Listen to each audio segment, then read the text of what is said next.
any other factors that you're watching right now that you see strongly impacting gold? Yeah, we've gone through this real frothy phase where, when President Trump was elected in November, gold was 2,800. It went down to about 2,650, and then rebounded back to about 2,800 when he took office.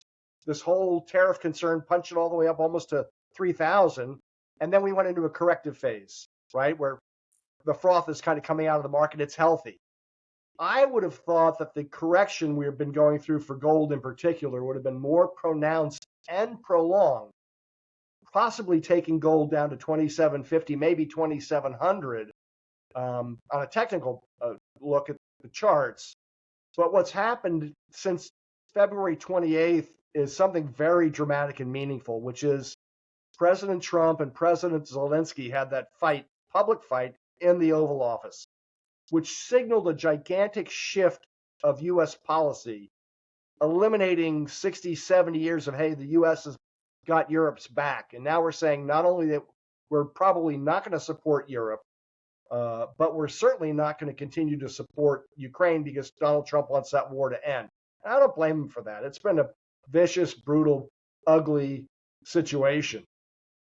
Well, what's happened is a couple things. Number one, if we're going to slow down our military expenditures that we give to the Ukraine, remember, a lot of that money that we use goes to our own arms manufacturers, buoying up the U.S. economy. We're not sending them money. We're sending them arms that we produce here.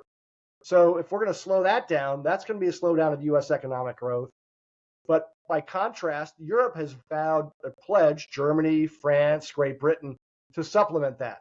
So how does all that translate? Well, the dollar's taken a huge tumble in the last week alone. It's fallen on the U.S. dollar index from about 107.5 to 103.5, which is just a complete collapse as money has moved out of the U.S., out of our stock markets, as you can see.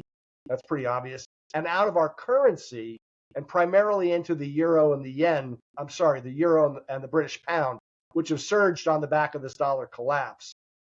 And that has helped to buoy gold because the gold and the dollar tend to trade inversely. So I think the correction that we would have gone through for gold would have been worse than it has been